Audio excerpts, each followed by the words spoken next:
And then the other thing that I've come to realize again, just in the last few years, is trying to be more present in the time. So like you and I sitting here talking, my phone's nowhere near around me. I've told my family that look, I'm getting ready to get on this conversation. Please don't interrupt me. Right. So it's like you and I are present. I'm not distracted. And I tried to do that with as many people as I can every time I'm sharing time with somebody, right? Whether it's somebody at work or if it's a business associate or a phone call that I'm on, I try to be focused on what we're doing there. And I feel that that helps me be more genuine to who I'm working with, right? Or just dealing with or having a relationship with. But it also, I think it helps slow time down a little bit, right? Because you're not just constantly in this washing machine of got to get it done, got to, move, move, move. So, I remember my grandfather, he passed a couple years ago, but on his 90th birthday, I remember I took him out to dinner, just he and I, and we were talking about, life experiences, his life experiences, my life experiences, one of the greatest dinners of my life. But I remember one of the things that I took away from that, many things, but the key thing is he told me, he said, son, he said, and I was talking about, my daughter growing up and how quick she's growing up and how rapid things are changing and how just years just fly by. He's like, well, wait till you're 90 years old. You blink an eye, 10 years go by. And I was like, wow, that's different. Right. So yeah, man, it's been three attempts, so we could make it happen. Finally. Yeah. Well, that's good. That's good. It means, man, you're running around, you're doing your thing, and yeah. Yeah. And I was, I wasn't supposed to travel today, but that changed, unfortunately. So I What had I had purposely put you on this afternoon because I was thinking I was going to be in the office all day, and that didn't work. So anyway, here we are. was it about the development that you're doing? Yeah, I had to. We've got a project north of Raleigh, North Carolina, and everything's going well. But my attendance was needed today, so I had to run up there this morning. And in general, how that's going? It's going great. So we've got it's a development of 288 units, all garden style apartments, ground up, and we are just probably in the next week or two we'll be under roof for 5 buildings. Wow. And we started pouring concrete maybe 6 weeks ago, and we've already framed up 5 buildings. And I'm hoping that we'll be hanging sheetrock in the first building by the first of the year, by New Year's. All right. Oh So yeah, things are that's moving good. along pretty well. That's good. And apart from that, what's been going on? How the year has been treating you? Yeah, man, this year's been good. You know, I used to 3.5 years ago. I left a family office. I was the head of construction for them, and were self-performant development apartments. And I made the move to leave them and go out on my own for multiple reasons. And so this December, I guess, would be 3.5 years ago. And it's taken that long. These development projects are pretty long lived. The life cycles are pretty long. And it's taken this long to get multiple projects we've been working on for the last 3.5 years to get them through entitlement and planning and design and all of these things. And very fortunately, we worked hard to try to spread them apart so they wouldn't all start at the same time. And then they all bunched up and they've all started at the same time. So the last few months have been pretty hectic because we were starting. We have literally started 3 projects in the last 90 days. Wow, that's because of permits and things like that. Permits and financing and one thing or the other. There's always some reason or multiple reasons or hurdles that you have to get over in order to get to fruition and actually start construction. Um, and so, like I say, we've been planning these 3 projects for a while, and they've all started at one time. So and here we are. But it's good. It's good pressure, right? It's enjoyable. I love the process. Again, for our own sanity, we try to spread them apart a little bit, and you know, as they say, you make plans and then God laughs, and then you do what happens. Yeah. So, Indeed. What would you aim to avoid to happen so you can have a smooth oh man. continuity? So, in the construction development world, we are, I guess, master risk avoidance, right? We are always trying to mitigate risk.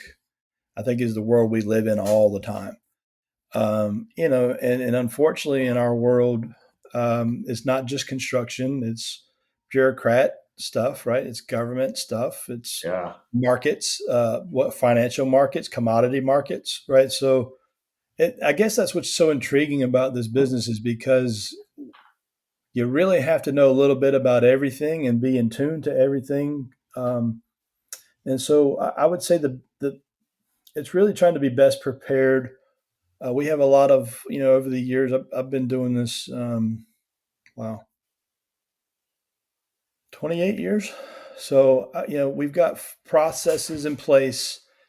And really, I guess the best way to say it is that, as you go through your design and entitlements, we just try to do everything to be as prepared as we can be.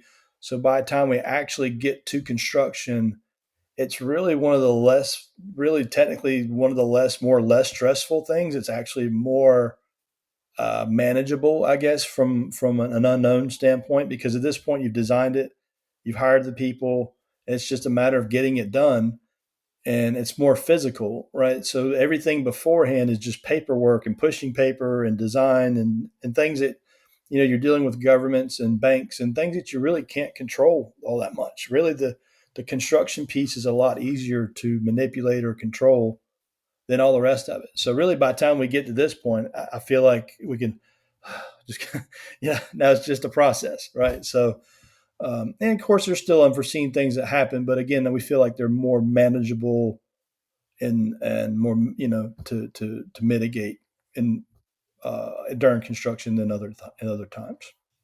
It seems that you're saying that in development, the execution, of course, is important, but it's not the main thing. It's more of the planning.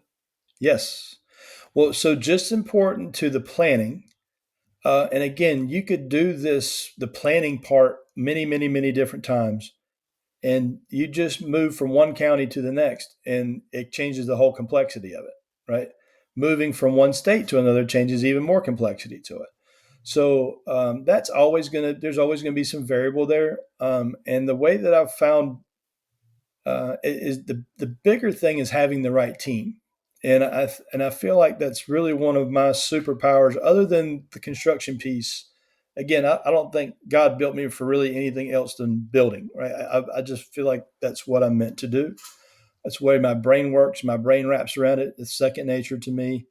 But most importantly, I think my that being a superpower. And my other one is putting teams together. And I feel like I'm very good at putting the right teams together. So, all these other obstacles and things that we have to get over, I think it makes it more tolerable and enjoyable because I feel like we are very blessed to have the right team around us. Wow. Great to hear that because, yeah, teamwork is the dream work. Mm-hmm. Yeah, that's really nice. Um, you said 28 years you've been doing that. So mostly you've just been doing that. I would ask about your background, but it seems Yeah, that mostly it. yeah. I mean, there's more to the story there for sure. But I started in the trades when I was 17 years old. I graduated high school early, not because I was a brainiac, but because I chose. I was able. They had a program at the community college. I was able to go at school at night, and so I was able to graduate 6 months early and get my high school diploma and go to work during the day. And I felt like that was the highest and best use of my time at the time, and I'm very glad that I did it.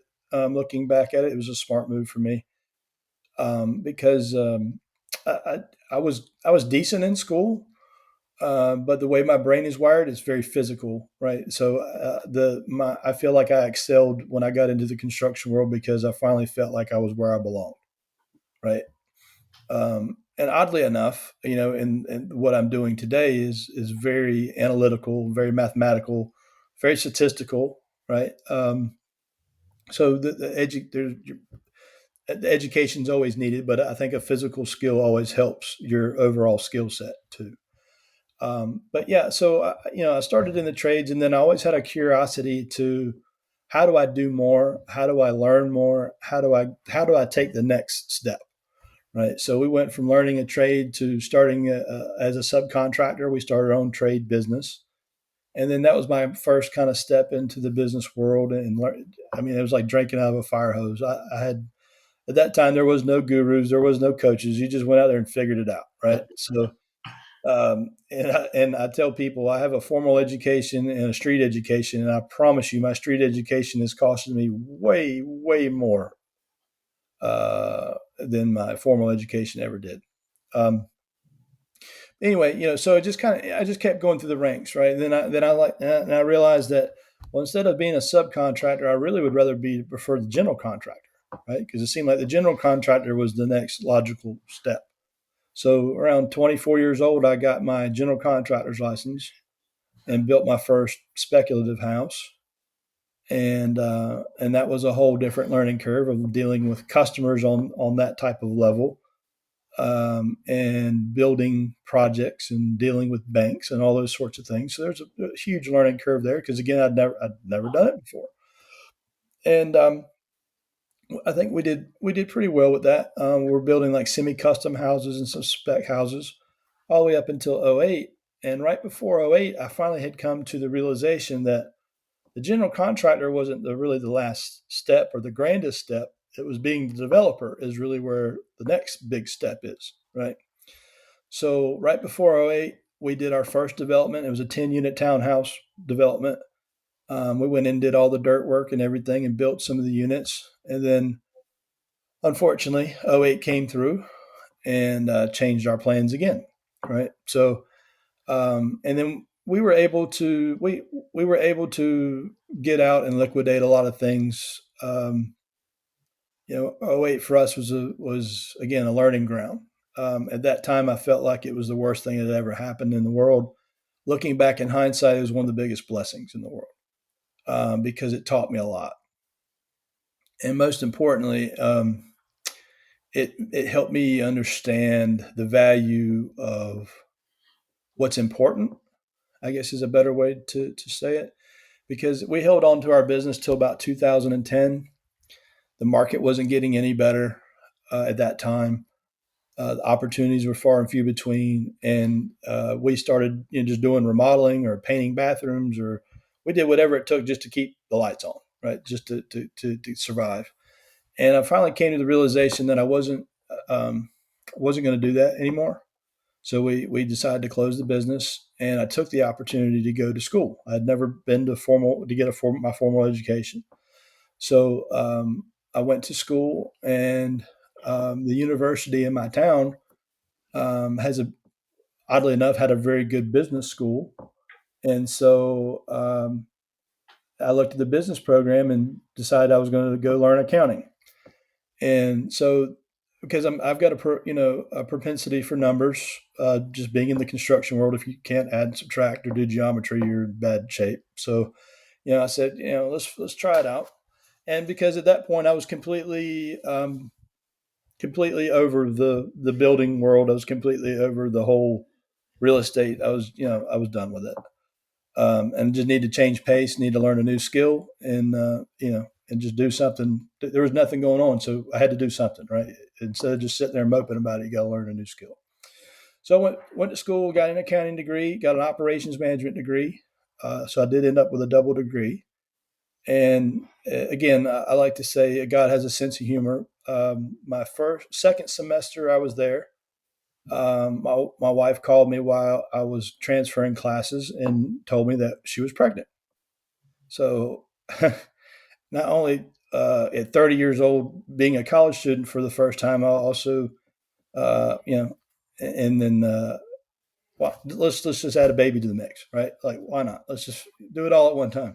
Yeah. And again, it ended up being very much a blessing because that opportunity afforded me the time with my daughter as a young baby that I'd never would have had I'd still had my construction business, because the time constraints were just 6 days a week, right? So it actually gave me the afforded the blessing to be able to wake up with her in the morning and take care of her, take her to daycare, and then I would go to school during the day, pick her up in the afternoon, spend the afternoon with her, and then I'd work at night and the weekends.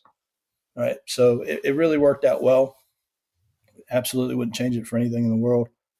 But then, I graduated school and, in order to become a CPA, you got to have a master's degree. So I was trying to figure out how to pay for the master's program. And they told me I couldn't work more than 10 hours a week to be able to get through it. And I was like, well, how do you do that too? Right. So I took a year off to try to figure it out on how I could do that.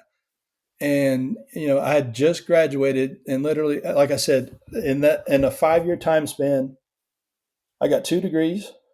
At this point, I have a 5 year old daughter. Been married for quite a while, and been working day and night every moment that I could when I wasn't studying, just to keep surviving. Right. So when I finally graduated, I had a thing called free time I didn't know it even existed. So the first week out of school, I think I slept on the couch during the day while everybody was going either at daycare or work, or my wife was at work, and because I was just completely exhausted, completely exhausted. So, and so I took that enjoyment for about a week, and then a friend of mine called me and he says, "Hey, what are you doing?" I said, "Enjoying quiet is what I'm doing." He said, "Well, how's that paying?" I was like, "Not very well." He said, "Well, I got an opportunity for you." I said, "What's that?" He said, "A friend of mine needs a superintendent for a multifamily framing company." I was like, "Man, I don't know about that." He's like, "Well, this is what it pays." I was like, "What's that guy's phone number?" He's like, Let's go. "Yeah, it paid pretty well." So, considering what was going on at the time, so I was like, "All right, well, I'll go try it out." And sure enough, man, you get around. I tell people, construction is like the temptress, right? It's like that girlfriend that you couldn't get over in high school. You know, you get in there and you hear the saws running, and you can smell the wood, and just the tempo of the job, and it gets your blood pumping. And even today, I still love all those things about it. Just being on the job. Um, so I got back into it, and it got me back in the swing of things. And I did promise myself as I was going through school. The good thing is, it was just enough time after '08 that they actually had started doing case studies on why '08 happened. And I think psychologically that was very good for me because it helped me understand that it wasn't my fault, right? Because I put a lot of blame on myself for a couple of years after that. Like, what could I have done wrong? What different? What did I do wrong? And then the short story is that I did everything I could do, right? But when a tidal wave comes over you, drown, right? And that's what Yeah. happened. Yeah. So that helped me really kind of reconcile a lot of those things. And then I promised myself if I ever got into the real estate game again, I'd only want to rent things. I wouldn't want to have to sell them, right? Didn't really know what that meant at that time, but that was the promise I made to myself. If I ever got back into it, I'd be in the rental game, not in the for sale game, like I was with the houses. So then I started framing these apartments and realizing, kind of seeing it from the ground up and then from the inside out. And then I was very fortunate. I did that for about a year and a half with the framing company. And then I got an opportunity to go to work for a family office. And I very quickly ran up through the ranks there and became their head of construction for their firm. Um, and like I said, I did that for quite a few years. I'm now building. I'm over 2,000 units from the ground up that I've built in my career, land development, and all the way up to turning the keys over. And again, I think it's what I was built to do. That commercial real estate is what I love. Flex space and land development and apartments and I guess I'm one of the lucky ones that have found what they're good at, what they enjoy, and I can actually make a business and a life, and I'm able to enjoy it. So life is good. What an amazing story. Thanks, Barry, for sharing. Um, when we get clarity about those things, it's a new world. Yes, I I only experimented that this year, to be honest. Okay. I've always had in the back of my mind something, but yeah, this year was, I can define, to me, this year was a clarity year. And I've been exploring things differently, and the results are different and better. That's what I can say. Yeah. Fernando, the interesting thing is that I finally have come to the realization about, and I'll be 46 in January, so this epiphany has just kind of come across me in the last year and a half, right? So, and again, I think as you go through life and you do different things, you gain more wisdom, you gain more experience, you start to evaluate things differently, right? So I was just having this same similar conversation with a friend of mine today, and I think that when we finally embrace the things that we go through in life as learning experiences and not just things that we have to endure, I think it helps us gain clarity as to what we should be doing with our time, our whatever tangible things we have, our the people that we want to spend it with.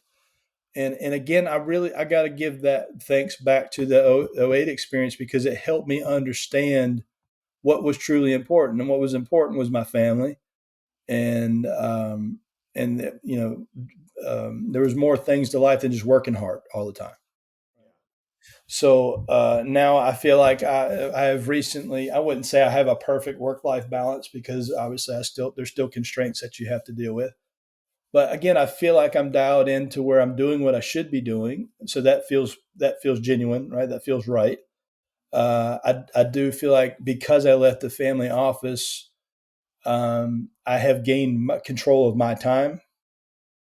And I'm not a fool to think that I control my time 100% because you don't. But at least I'm the one that you know I get to make a lot more calls for my time than an employer would do for me, right? Um, and so but if you have clients and business partners, obviously you got to do things still that you might not want to do. But again, it's in a context or looking at it through a lens that whatever I'm doing will benefit myself, my family, or my associates, right? And it's not just benefiting just some other entity that just just rents your time from you, right? So I think this is again we're getting back to clarity, like your statement about clarity, right? I think that's an ever evolving thing, and as you embrace your surroundings and embrace the journey, this is all a journey, right? It's a learning journey. And when you finally take it for the value of what that is and not just think it's just another thing you got to do, another thing you got to do, I think you gain clarity when you lean back into it and not just be leaning forward running all the time. Right. Wow. Yes. And then the other thing that I've come to realize again, just in the last few years is trying to be more present in the time. So like you and I sitting here talking, my phone's nowhere near around me. I've told my family that look, I'm getting ready to get on this conversation. Please don't interrupt me. Right. So it's like you and I are present. I'm not distracted.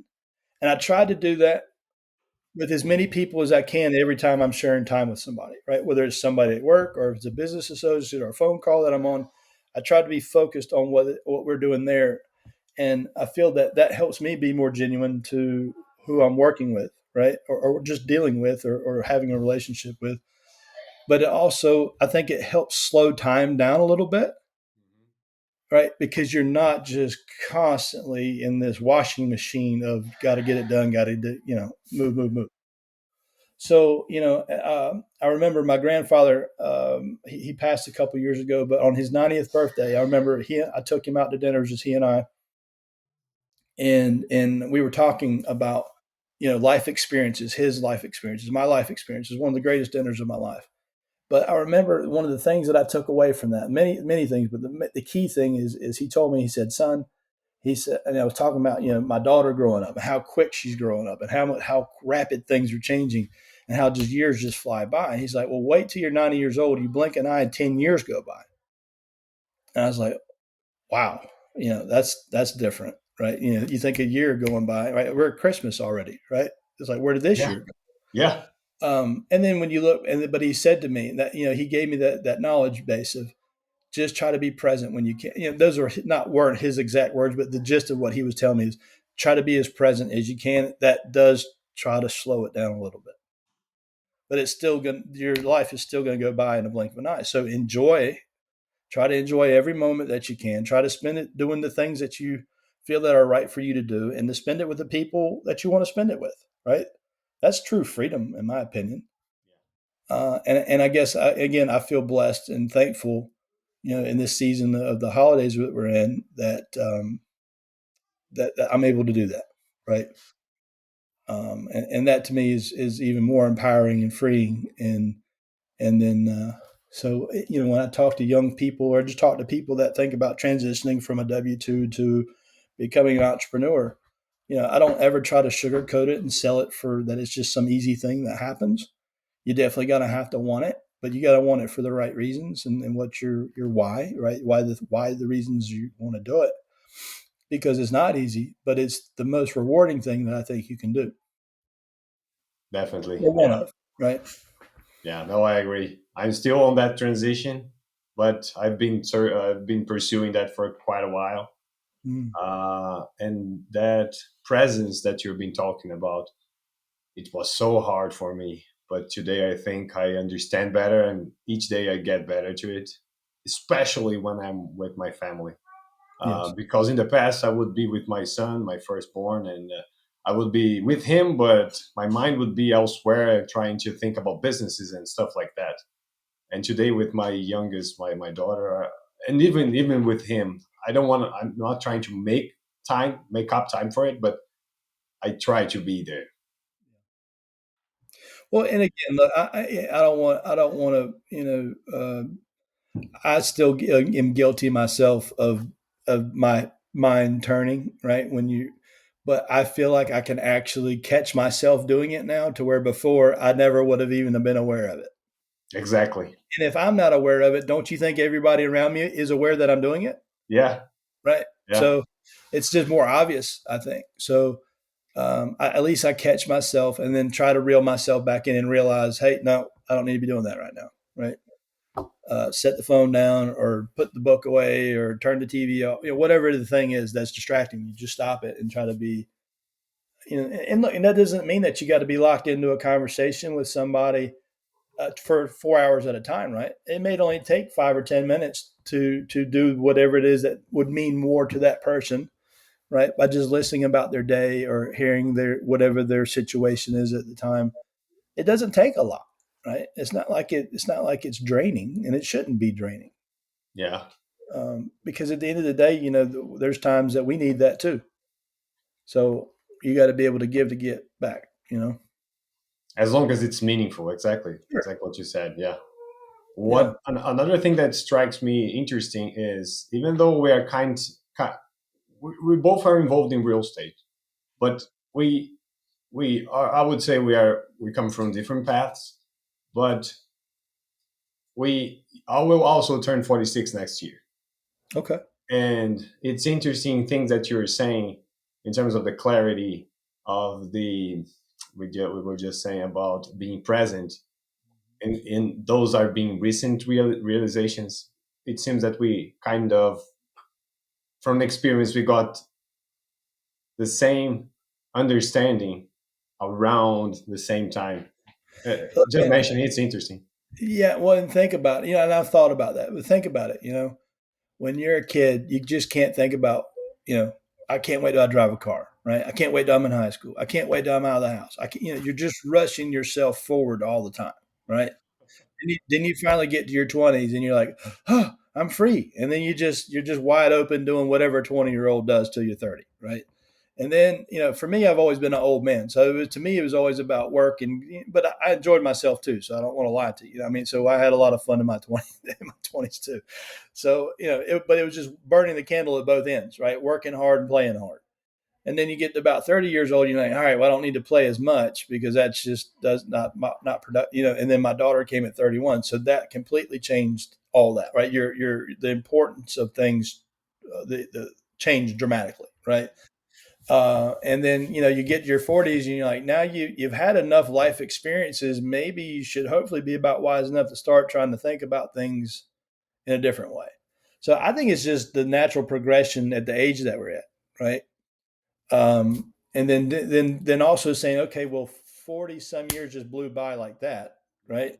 And it's weird because we're watching this TV series that takes place in the 80s here recently. And like, I still feel like I live in the 80s or the 90s. Like that's where my head is most of the time. It's like, and when you actually realize what year we're in, like, man, aren't we should be flying cars and stuff by now? You know what I mean?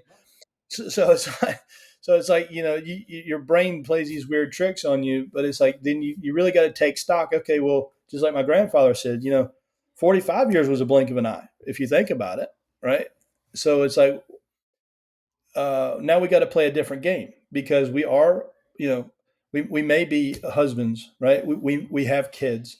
You have all these other responsibilities that you haven't had as you've progressed through life. You gain more responsibilities, right? So I just think the priorities change, and I think that's what changes you. And then because you're changing as a person, and you're realizing, well, unfortunately, I'm very fortunate. I still have both of my parents, but we're at the age that some of us may not have our parents anymore, right? So it's like you got to realize now you're the patriarch of the family, right? So you got to act like one. So like whether you want to grow up or not, man, at some point you gotta start taking different perspective and different responsibilities, and realizing there's in this world anyway, there's nobody here to save you. So you got to make your own way. And again, it gets back to this freedom part of being an entrepreneur.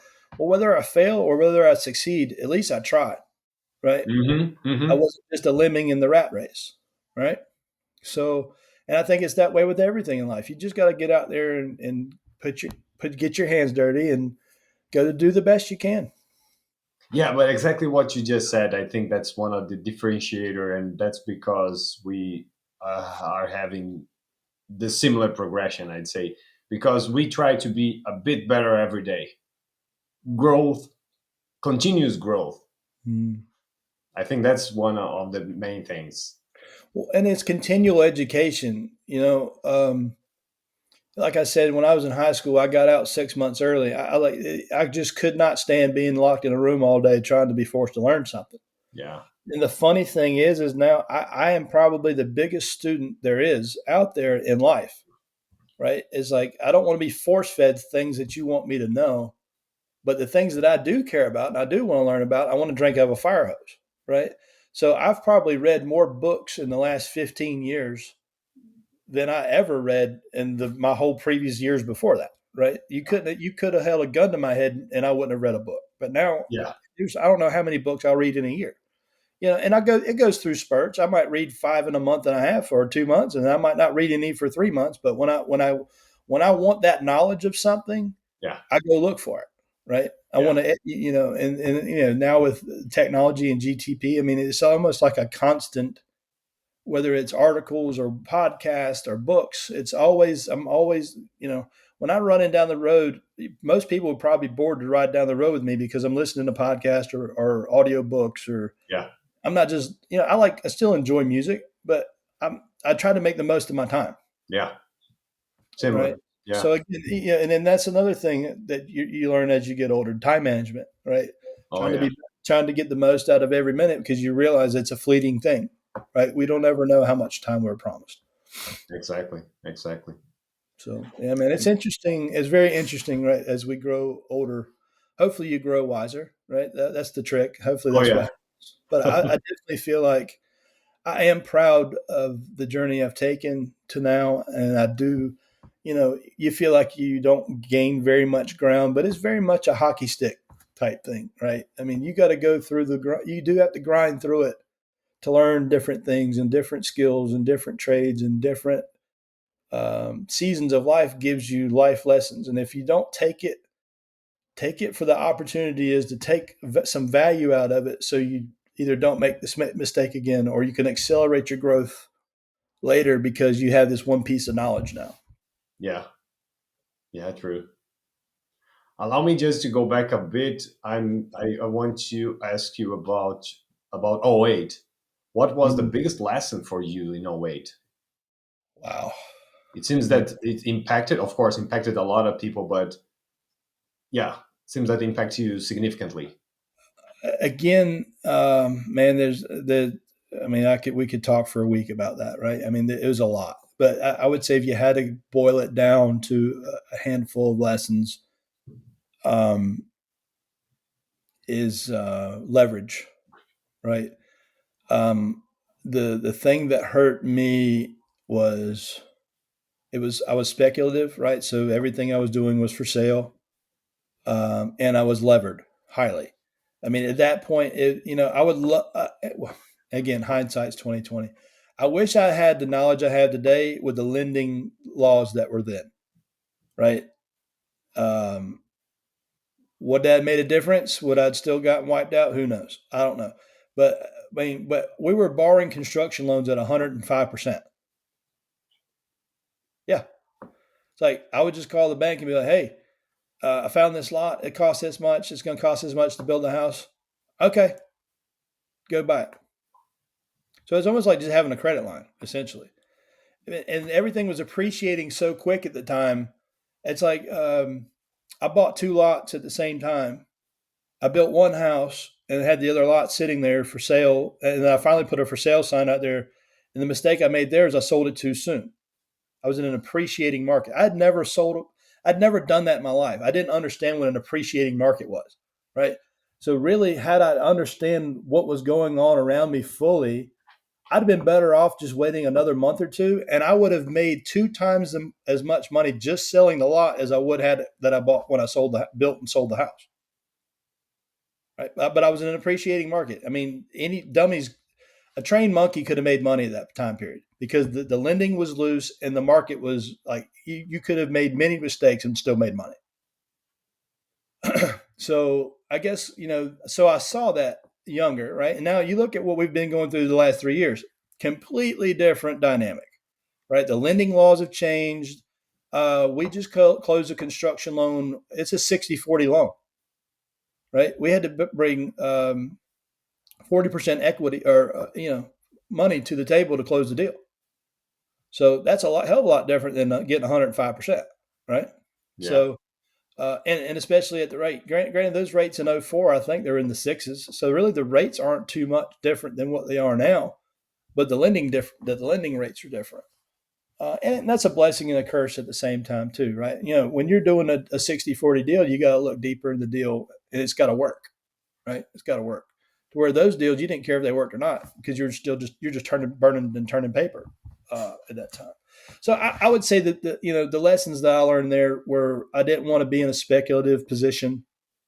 Um, again, like I've told you, I'd rather be in a renting position than have to be in a selling position. Um, and again, it gave me the opportunity to understand that I had grown pretty quickly in a skill set of physical construction. But after going through that, I realized there was some value to a formal education, right? And again, that's the reason that I told you that I chose to get an accounting degree is not really because I wanted to necessarily become an accountant, but I understood I needed to understand all the things that I didn't know, right? Finance, accounting, and those different things. So I figured if I could understand the ebb and flow of money, then I should be a better at whatever I'm doing, right? No matter what business that I go into. So even when I was in school, again, granted I was 30 years old, so I'm in school with 18-year-old kids, 19-year-old kids, right? And they would I would have conversations with them. They'd be my study partners. Was odd enough, you're in these study groups together. And hey, what should I do? What major should I do? I'm like, man, just go get an accounting degree. Why would I want to do that? Because if you understand money, you can do anything. Then go find your passion after you learn how the ebb and flow works, right? So I would say those are the biggest things that I took away was just getting more clarity, as you were saying, right? I got more clarity on what worked for me and what didn't work for me. But most importantly, it gave me the opportunity of time to go learn the things that I should be a better student at. Got it. And again, because if you look back and say that music never stopped in '08, and I thought about that. Like again, I've run these scenarios through my head 1,000 times. Right when you try to rationalize what happened, and it's like if the music had never stopped and just kept on, it still wouldn't have been sustainable. And it wouldn't have forced me to have to go learn new things, Yeah. right? So again, I see it. It was the biggest blessing and curse. One of the biggest blessings and curses in my lifetime was going through that. What kind of mindset helped you overcome that? Well, the great thing is I'm pretty hard headed, and I'm full of piss and vinegar. Even in my older age, I'm not near as feisty as I used to be, but I'm still pretty determined, right? And I gotta thank my father. My father gave me a strong, very strong work ethic and a do or die kind of attitude, right? You don't walk away from anything; you just get it done, right? So I would say, yeah, it wasn't really an option. I didn't see it as an option. Looking back, there was a lot of people that took the easy way out. They just ran away from their loans and didn't call the banks and all that. But when things were getting to the tightest position, I called the bank and I was like, "Look, man, I've got maybe 45 days worth of cash left that I can pay one more payment. After that, I don't know where it's coming from. So I'm just calling you to tell you that's what the deal is, and what can we do?" And they were like, "Well, Barry, it just impressed us that you even called us. We are calling people that owe a lot more money than you do, and they won't even return our phone call. They just disappeared. And the fact that you're calling us and trying to be like do whatever you can do is a benefit." So that's how we were able to work out of a lot of things because we were just very forthright with everything. And it got to the point they were like, "Hey, just finish the house." I'm like, "I don't have any money. We'll keep forwarding you the money. Just get the house done. We need it to be done." Okay, now I get the house done. Now what do you want me to do? Put it on the market. All right. I don't know if you realize, but nothing's selling it. Just put it on the market. I put it on the market, and like a week later, some guy came by and was like, "I'll give you $100,000 less." What? That doesn't even make sense, right? And he's like, "By law, you got to take the deal to the bank." He already knew what the deal was, right? He understood what was going on. And so I called the bank and I was like, "Hey, this guy just offered this." They're like, "Take it." Okay. And it was a cash closing, 14 days kind of thing. They're like, "Take it." I was like, "Well, wait a minute now. I owe you more money than that." They're like, "Don't worry about it. Just take it." And they would just write it down, right? So instead of going after me because I was willing to work with them, they looked out after me. So we just kind of, as the old movie, like the old Western movies, you get back to back and you fight your way to the door. I felt like that's what we did with the bank, right? And we did a year and a half of that, of workouts, just getting out. Wow.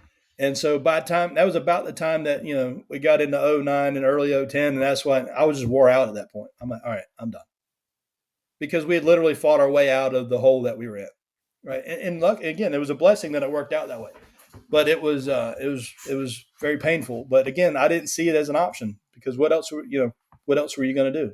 I don't. Man, if I'd have walked away from that at day one, like when the clouds started getting dark and before the lightning and all started, if I'd have walked away then, I couldn't have. I would still have guilt from that today. You know, I don't have any guilt now. I know I do. I know for a fact I did everything I could do the best that I could do, and that's what's more important to me. I can sleep at night. Yeah. But had I walked away from that and just like, y'all figure it out, man, I couldn't live with that. And what kind of example would that be for my daughter now? Because if she was going through something like that, or if one of my friends was going through, how could you sit there and try to tell them how to deal with something if you were the coward and turned around and ran away? True. I think Indeed. that's what got me through it, man. Is I just didn't even see it as a choice. Indeed. Wow. What a Right, beautiful wrong, or story. indifferent. Right, wrong, or indifferent. But again, I sleep well at night, so I feel like I did the right thing. Yeah. Conscious. Sure. Example. And again, we talk about life lessons and clarity, and you know, uh, it's said that the good Lord gives you two. You always have two opportunities: to do the right thing or the wrong thing. Yeah. Always. So you either do the right thing or you do the wrong thing. There's only two choices you have. Even when you feel like you don't have a choice, if you really boil it down to the simplest thing, you can either do the right thing or the wrong thing. So I like to think that I do more right than wrong. Right? I'm not perfect by any means, but I hope that I do more right than wrong. Yeah. Of course. And what keeps motivating you? Again, man, I don't. Uh, you know, Um, my motivations are not monetary. I by no means am independently wealthy or anything, but money doesn't drive me. The achievement of goals or the achievement of projects is what turns me on, right? Just going after something and just doing whatever it takes to get it done is what I think kind of drives me. And at the end of the day, my I feel like my vision of what I should do with my life is I want to try to be the best entrepreneur that I can to grow the largest. I'd love to have my own family office at some point. And again, it's not for the selfishness of it, so that I can have jets and planes and cars and all these things, but I want to be able to give back more than I ever dreamed I could do, Yeah, it's the and achievement. hopefully make it perpetual, right? So it outlives me, it outlives my kids, right? Hopefully we can make that thing perpetual to where it can give for years and years and years and years and years, right? And even if I only hit the mark 25%, man, I think it's gonna be a pretty awesome thing just to have tried and to try to that be the reason is that I wanted to be able to give back more than I received. Yeah, yeah, it's the achievement. I totally agree. Yeah. And I'm Christian in faith, so to me, I'd want to do it to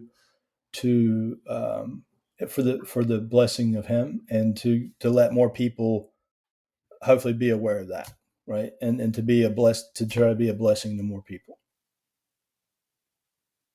So I would ask about your plans, and you already answered me. So your plans are basically continue on the path that you are right now, building more on your current projects, and accomplishing your family Family, venture.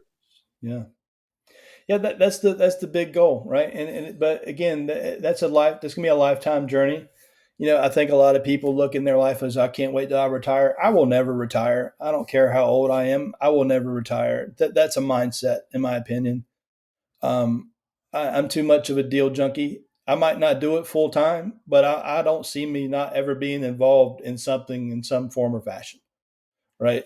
Um, and again, even if it's from the giving side, maybe I don't build as much in my later years. Maybe I just, do like Jimmy Carter did, and I go build houses for the homeless, or you feed people, or you go on mission trip. It might be different work, but it's still going to be work, right? So I don't see me as retiring. I just see it's a journey that we're on.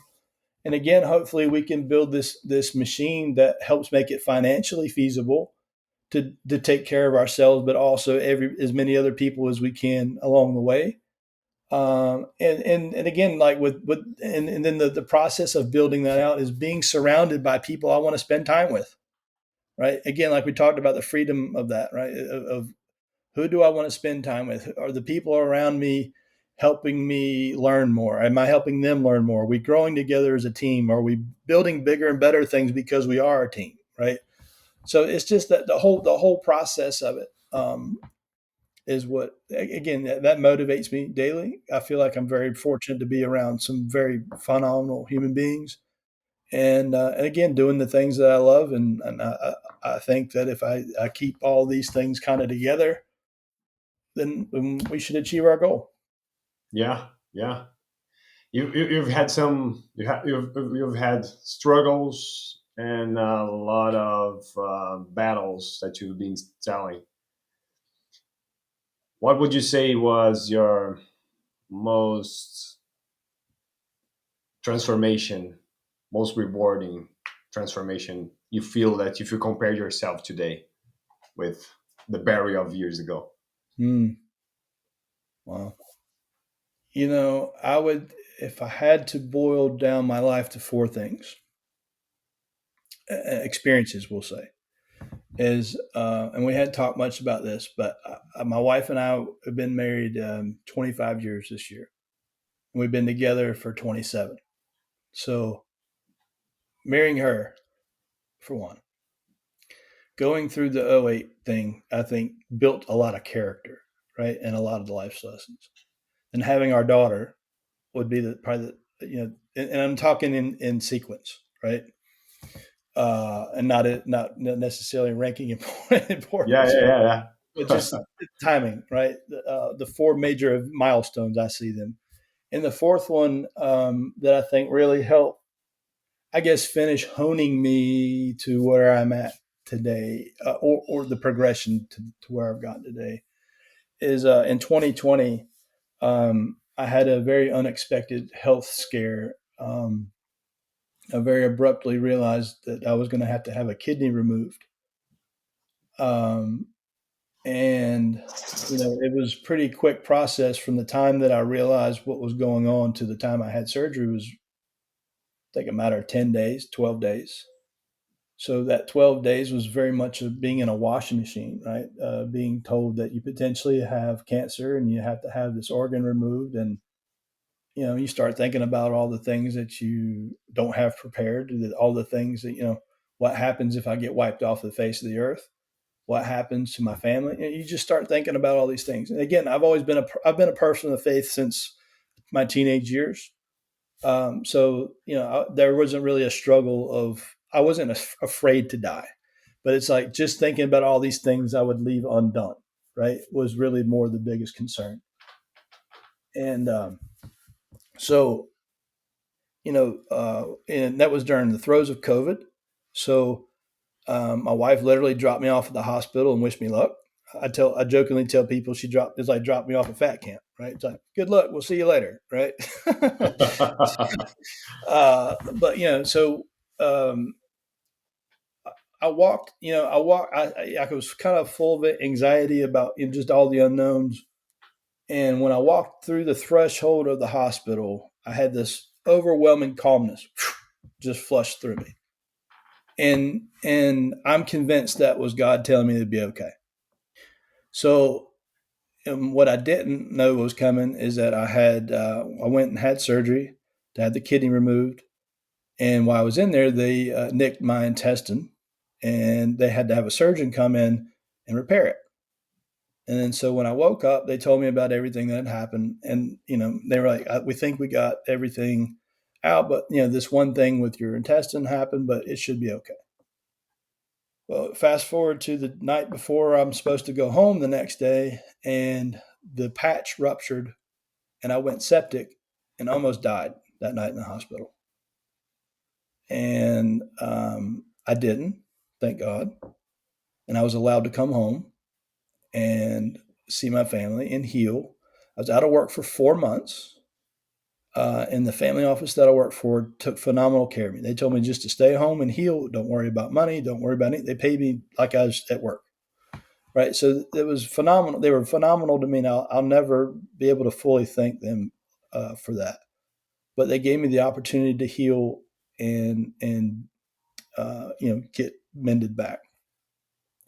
And thank God I've now been cancer free for 5 years now. Um, and again, the 4 months that I had, I can never. Um, you talk about a time of reflection, uh, to know how close you were to getting taken out, right? To not leaving this world, leaving your people behind. Um, that's when I realized I had to do something different. I have to change the game that I'm playing because I can never allow this to happen to my family again. So that's when I went on a bigger educational journey. And that's when I started really thinking about what are the tools that I need to change the game. And so that surgery happened in June of 2020, and then by July of 22, I left the family office, and I felt like I was as prepared as I was going to be to take the next journey. And again, it was a matter of regaining my time to then know that every movement I was making was towards the betterment of my family, not me, but my family.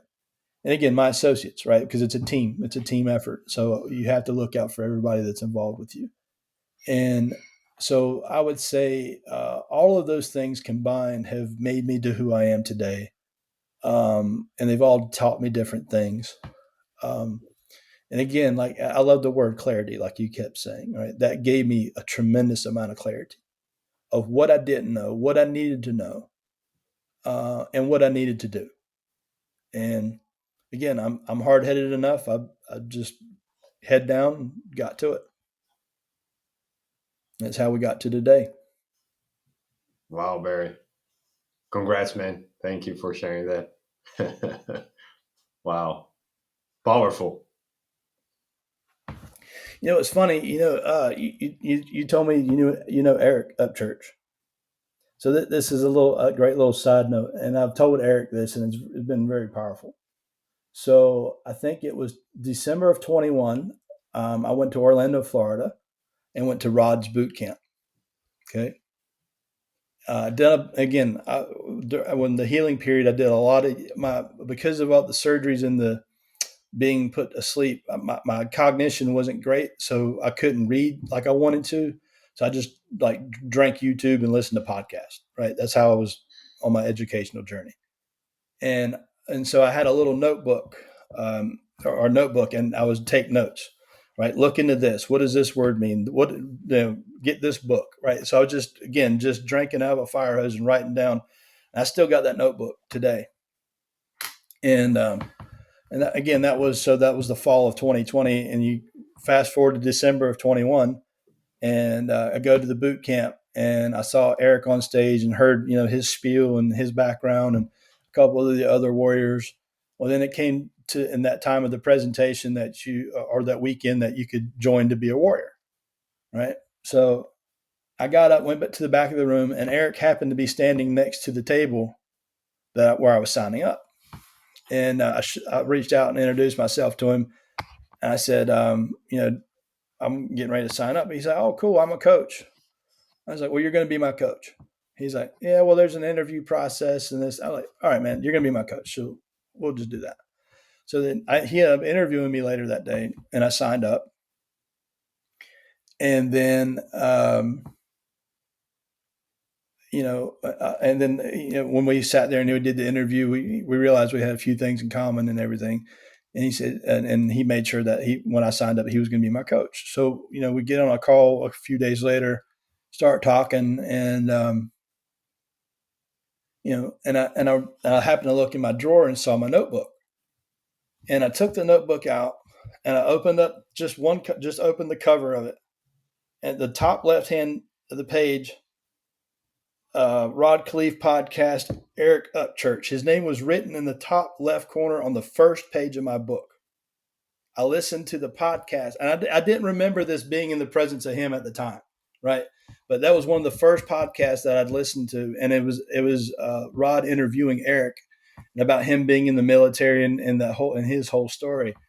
And man, I just got goosebumps talking about it, right? So it's like I called him and I was like, "Man, you will never." And I told him like the whole background story, and I said, and I opened up my notebook, and there's your name. I said I didn't remember that until now. And so that was a cool thing that he and I have shared. So again, I feel like we're on the journey that was designed for us, right? Yeah. Because how I mean, if that was a lottery ticket, I should have bought 10, right? It's like the odds don't work that way. You know what I mean? Yes. Yes. That's how life works. So yeah, so it's again, man. I've had a lot of cool experiences like that, and it's been a fun journey. I tell my wife all the time, I don't know how long I'll be here. I think God left me here for a reason. Um, I have an unfinished business, and I'll be here to do as much as I can to as long as I can that He allows me. And I jokingly say I want to be running off the runway when I go. Right? I don't want to be sitting there and thinking about, well, maybe should I do this or have regrets. So we're going to be running off the runway. Yeah. Yeah. Totally. So, Uh, amen. no regrets. That's why what I look how I look to live my life as well. Not that I go around and do crazy stuff, but no. Um, yeah, we are here to do things. So just do it. That's how we learn. trial and error. That's how humans work. That's how we are wired. That's right. Yeah, great, great.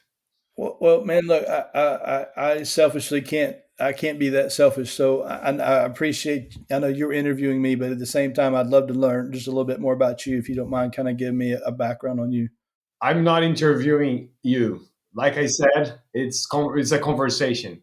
I Yeah, just happen to be curious, and I have some questions, but fire away. Yes. yeah. So you're talking about you've gotten clarity and you're in a transformation type period. So please tell me about that. All right. Um, I thinking about my story when I started this journey here on the podcast.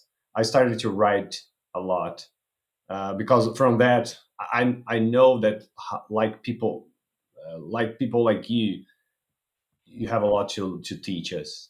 And by the end of, not the end, but at some point, what I'm doing is I'm going to write a book about all of this experience. Hmm. Um, and somehow I always had this idea. Now, where do I start? I started this because I like to connect and communicate with people. Hmm. First of all, um, English is not my first language. I'm from Brazil. Okay. I moved here 4 years back, and but for quite a while, I would say back in Brazil, you learn English when only if you go to a private school, to an English private school. Hmm. And I graduated from that when I was 18, per se. So it's kind of uncommon to see that back there on those days, because I'm also from I was born in the 80s. Hmm. Um, so my take was, okay, let me let me work on my communication skills. And that's basically the idea formed. And okay, let's start the podcast. Hmm. And I started that this year. Hmm. Clarity. Um, I joined Rod's program last year, September. He, okay, before I say that, I believe that anything that, and I learned from my experience, everything that you do, that you put yourself, you apply yourself, even if you don't understand at the time, eventually everything will come to a conjunction point and will make sense. Recent example of that. Back in Brazil, I used to brew my own beer just because I wanted to learn, and I loved it. And I usually I say the best beer is the one that you can brew. It was amazing. Hmm. I even sold to some friends I was to brew, and yeah, it was a hobby. But I always looked since I was 15. That's why I mentioned about writing.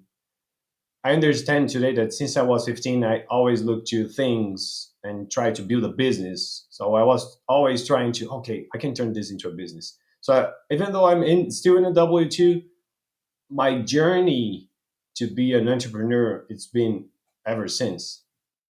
By I think you can relate to that, by being born in the 80s, and the what our parents used to say was, you have to find a nice job, you have to go to college, and that's your route. But I always had that bug that I wanted to be an entrepreneur.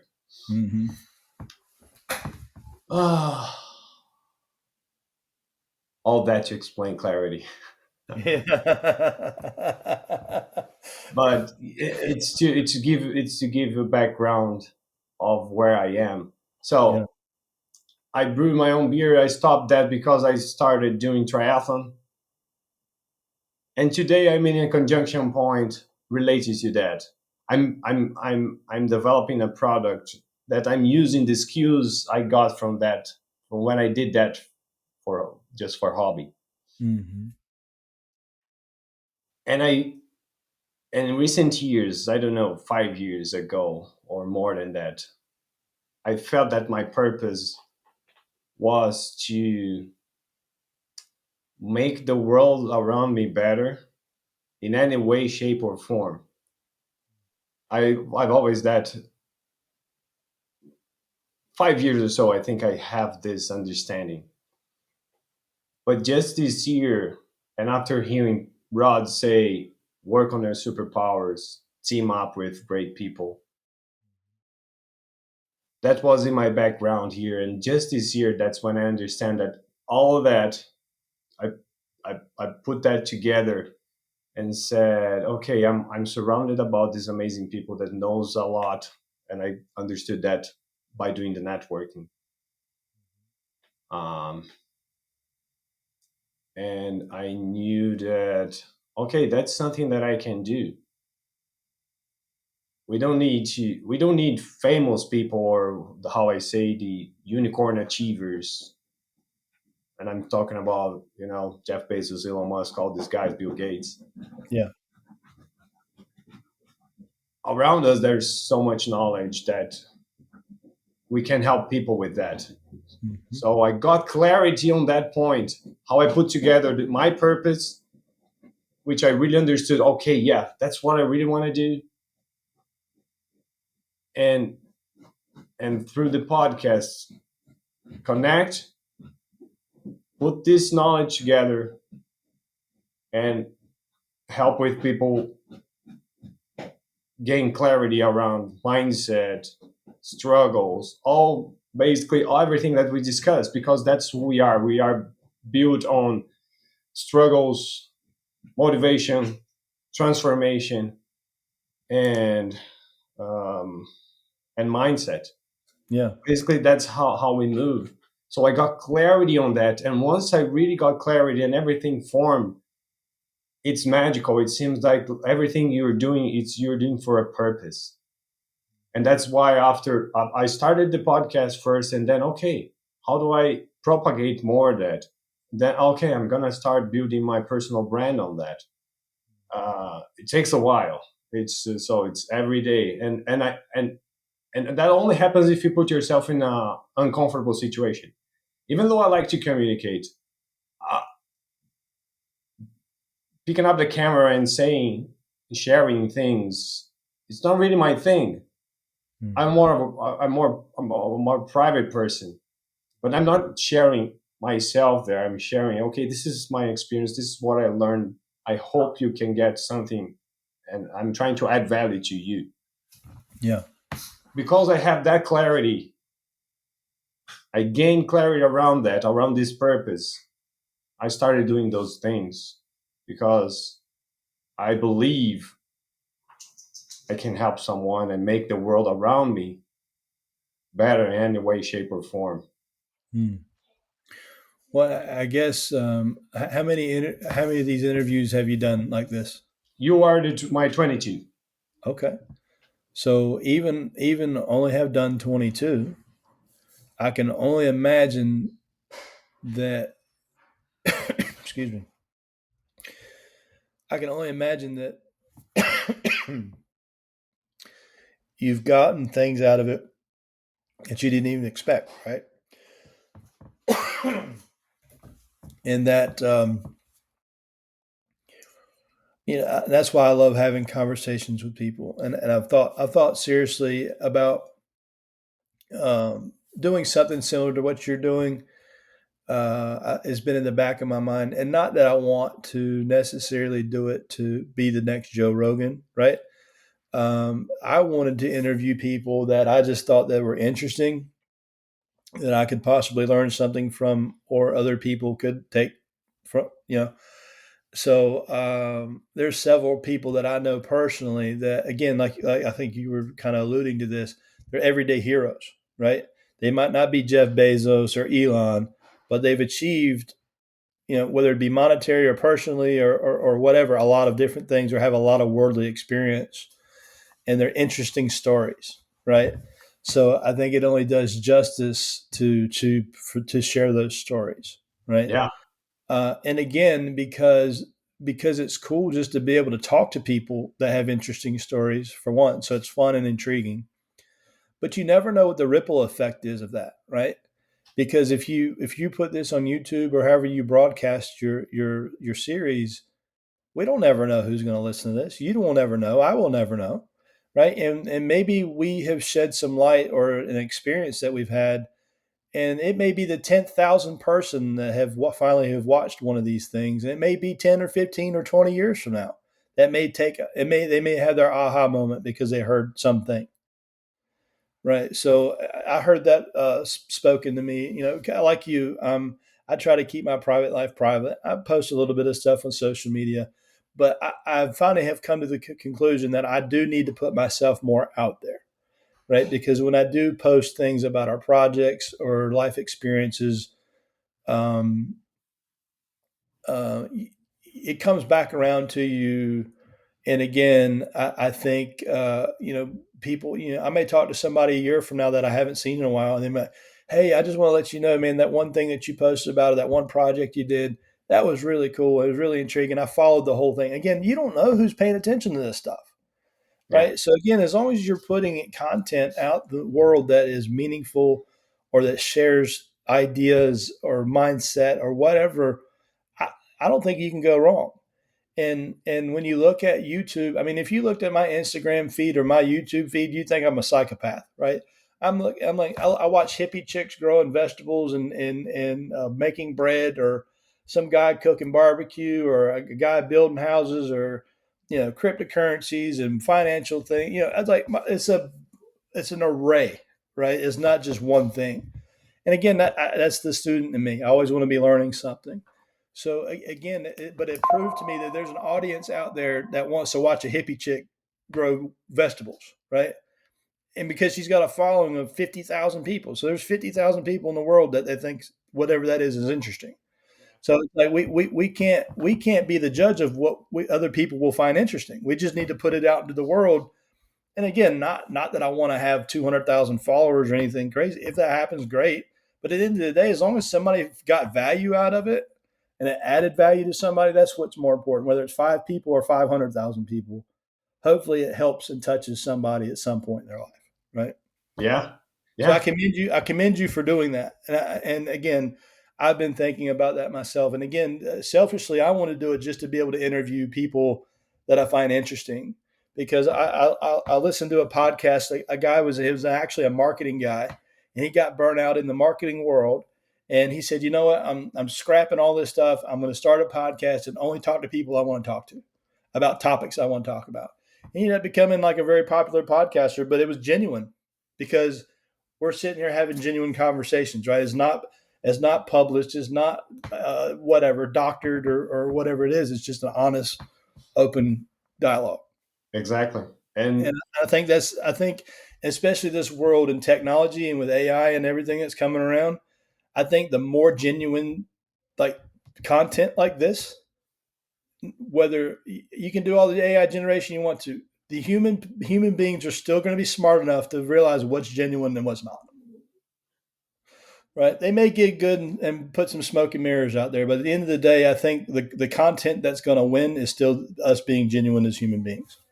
totally, exactly. That's what I think. That's what I'm trying to do. And even like you said, even if I grow, which of course I expect because I know I'll be reaching more people. Mm-hmm.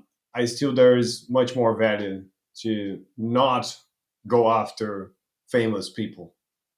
Um, and the reason also is because I believe everyone is a high achiever. That because that's how I call not high performer, not the pressure of being a performer, but achiever. If you believe, and I know that people that has difficulty to understand that and believe in themselves.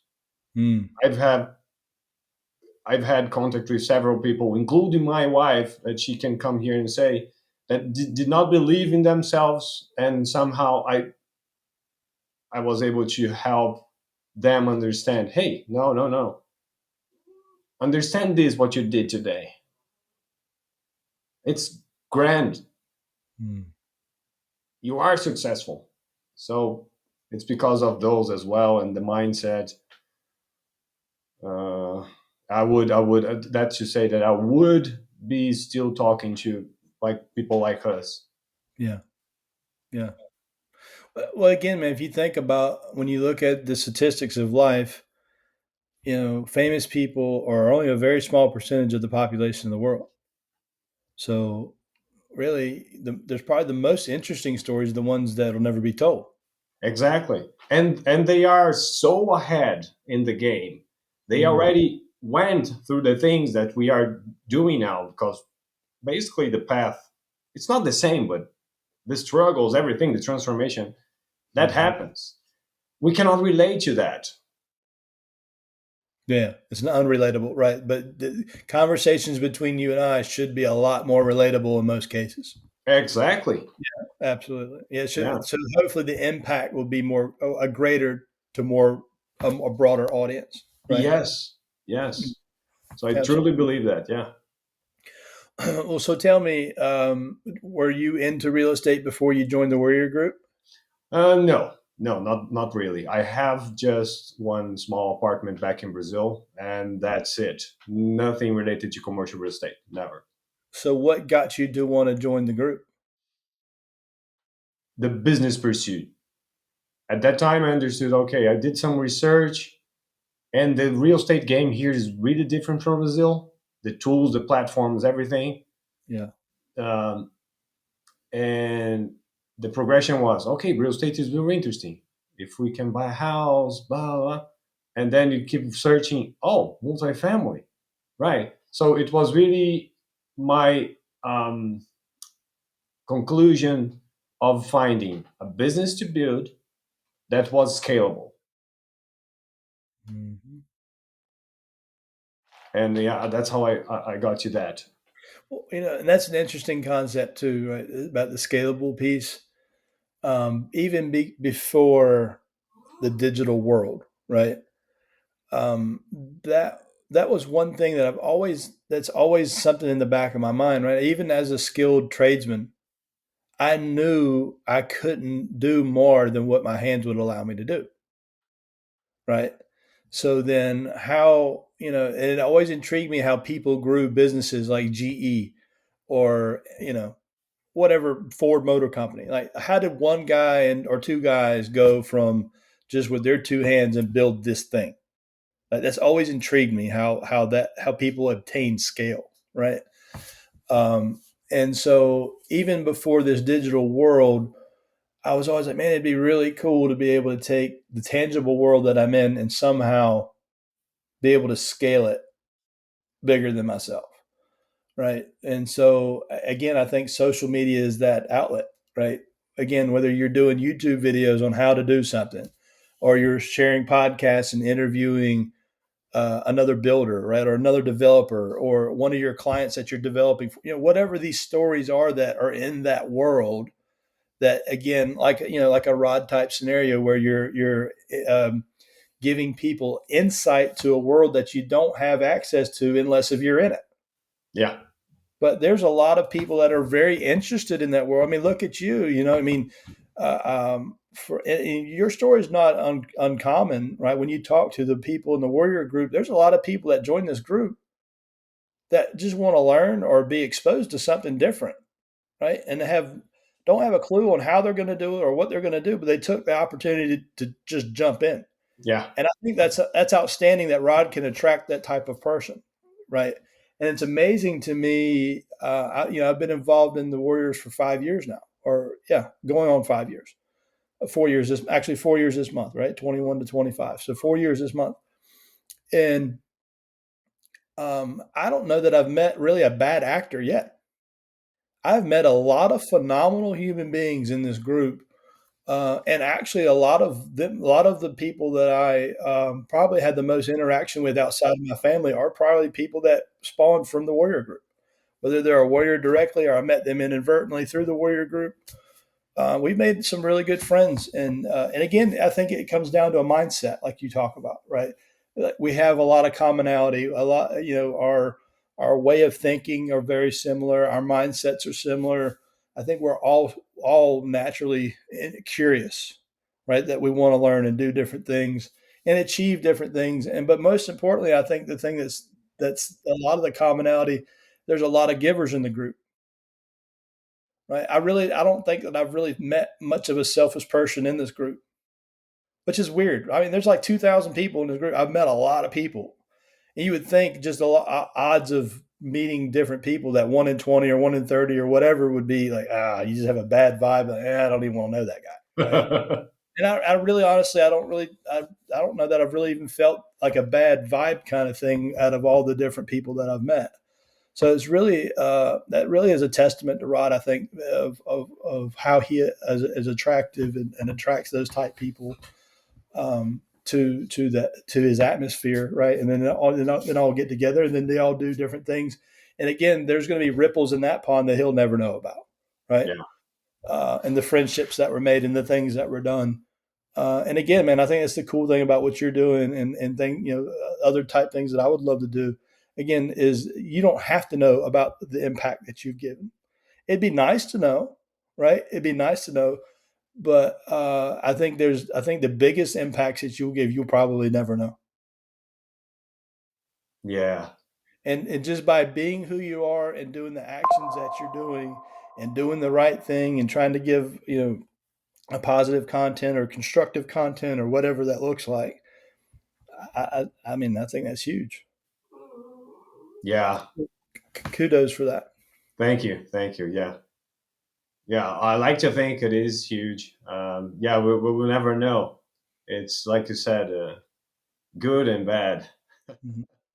Well, the other thing that's kind of neat though, and I've thought about this too, is like for your kids, right? Like you have a relationship with your kids, no matter how good or bad or what, right? They know you as dad, right? So, and they will probably only get to know you at certain levels of being dad, right? You may expose them to different things or different temperaments or mindsets or whatever, but you're still just dad, right? No matter the conversation or context. But the cool thing is that maybe many years from now they'll find these files somewhere and start watching it and get to know you in a different way because they see you in a different context than you just being dad, right? All right. So Yeah. Nice perspective. that's a cool thing to kind of think about, right? Yeah, it is. Kind of eternalizes. Yeah, right, right. And not trying to be morbid about it, but again, if you get to thousands of episodes and you don't, all the different characters and mindsets and people and stories, there's no telling what they'll be able to see from you by asking the question that you ask or by sharing that you may share things that you would have never shared with them with me or somebody else. And it's not that you wanted to keep it from them or whatever, right? But it just never found like the right time to tell them that story, right? But now Yeah, they'll get to see that. So I think that's kind of a cool way to think about it too. it is. It definitely is. Wow. Thanks for that. I never get that perspective. Hmm. Well, and I've been thinking about this too. That I've been thinking about setting up an email account for my daughter that she doesn't know about, and just randomly send her emails and thoughts, right? And Oh, then at some point, make sure that she gets it so she can go back and read it. But then with you having like the video set up that you've got, just randomly just record things for them. Like when they come onto your mind or they come onto your heart, and just share whatever it is that you want to share. And just make sure that you put it in a place whether you email it to them to an account like that, right? Or they somehow that they will have access to it at some point. I think would be because think about, man, like we grew up in the '80s. It was an analog world, you know. oh yeah. It just started having like camcorders when we were growing up. So Yeah. it's like nobody had that. If you didn't have like this little gray, grainy picture of your grandparents, you didn't. You would have had that opportunity to hear them speak and to hear their thoughts on different things. And like again, the context of you having your interviews, I think is I would have given anything to see like if you were my grandfather, right? To be able to go back and watch clips of my grandfather through the years and getting to hear his wisdom or just things that he encountered would have been very cool, right? True. Wow. Something to think about. Yeah, definitely. And you see, yeah, that's why it's invaluable. Uh, Mm. Connections like that. Yeah. Yeah, and again, if I don't know how you share your content, but if you post on YouTube, I mean, hopefully that's there for infamy, right? All they got to do is search your name, and there you go. You're there Okay, 24 it's hours a gonna day. be there. Yeah, it's gonna be there next week. Next week, I'll send you an email. Yeah, Sweet. it'll be there. That's where you're Uh, posting your stuff on YouTube. I do put it there. Yeah, Cool. I do have something else before it Hmm. seems that we are wrapping up, but um, I want to give you what I call impossible questions. Okay. If you had to rebuild everything that you are, what's the word? Everything that you are proud of, Hmm. but in 1 year, how would you do it? Hmm. Like if I had to completely start over from scratch. Yeah, Wow. Well, but I get to keep the knowledge that I have today. of course. Yes, that's the thing. Yes. Yeah, yeah, yeah. So again, man, I kind of feel like I've been in survival mode most of my life, one way, physically or mentally, right? So uh, I don't. That wouldn't scare me. I don't think you don't want to have to do it, but it doesn't scare me, right? Because I've done it before. I think you just boil it down to the simplest things, right? Keep your family tight, your friends closer. Um, Look for opportunity. What's the next best thing that I can do? The best of my time to get to the next thing, right? And just you already understand what the process is of how to get there. You just got to start from square one again. So the good thing is that unlike when I started at 17, I didn't have any prior knowledge to anything, right? So I guess the blessing would be to at least have the experience and knowledge that you have today, and hopefully that path is a lot shorter than it took you to get to where you are today, right? Yeah. But again, I think you just gotta you keep your faith, you keep your family, and all the things that are key and important, the most important in your life, and the rest of it will work itself out. Nice. Neat. What success look like to you? Success. Yeah. Um, I guess without getting too deep about it, I think what success looks like to me is not really a numerical number. Um, like so, if I had to look back on my life today, did I do the most that I could with my life? Make sure I didn't waste any of it. Did I take all the opportunities I could have possibly have taken? Did I share with my loved ones all the things that I wanted to say to them? Right. So I guess just living life, did I live life the fullest? And if I felt like I did everything I could possibly do with what I had and when I had to do it, I think that I would be happy with that Yeah. and not really measure it from a term of wealth or things. Or again, wealth and things are material and they can go away at any given time. Yeah. How did you spend your time? How did with the relationships that you had, and were you always trying to do more for somebody else than yourself? Yeah. Yeah. To me, today is getting to the end and say, okay, I kept trying and I have no regrets. That's right. Yeah. I think and again, did you try to convey as many things to your kids as you can to help? Again, like the previous question you just asked me, did I give them enough knowledge, or as many things? Did I share as much things as I could with them to hopefully shorten their learning experiences? Yes. Yeah. Yeah. So at each generation, there is kind of, an improvement or a bump in knowledge, like they can reuse what we built or we learned. That's right. Yeah, man. If I give you a billboard, and that's the last one. If I give you a billboard, how would you use it? What would you put there? Man, you great. You ask good questions. Yeah. Like I said, man, I'm a man of faith, and again, like we've talked about, getting clarity and ever involvement. I think that the Christian faith embraces that of continual, continual improvement and clarity. So I would probably have to put some type of Christian message there to make sure that people are thinking about that, and if they don't know more about it, how do they learn more about it and make them curious, and hopefully that they accept him and put him in their heart. Of course. Yeah. Grounded. Hmm. Yeah, whether, again, whether it be an image of him or just his name, maybe just as simple as just putting his name on there, right? Jesus, right? So whatever that looks like, right? But it'd Yeah. probably be some type of Christian message Nice. that would Great. impact, that would make people think about that. Yeah, that's the important thing. That's why I'm jump starting your your brain there. Come on, give me more. Yeah, yeah. Again, man, I think it's like what can we do but shock and awe with that to get people provocatively thinking about why did that person put that there, or what is that message, or what does that word even mean, or what does that image mean, right? To where they would make them curious to want to go learn more about that. And again, hopefully that's what hooks them and gets them in that way. Yes, that's it from me, Barry. I'm really thankful for you sharing, pouring your heart, sharing your knowledge, asking me the questions. Love that. Um, yeah, man.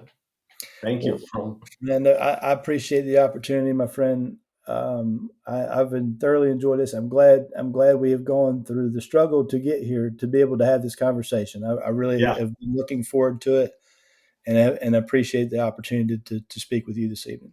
awesome, awesome. I appreciate you. So thanks a lot for that, and we keep in touch. All right, take care, my friend. Take care. Thank you. Bye bye.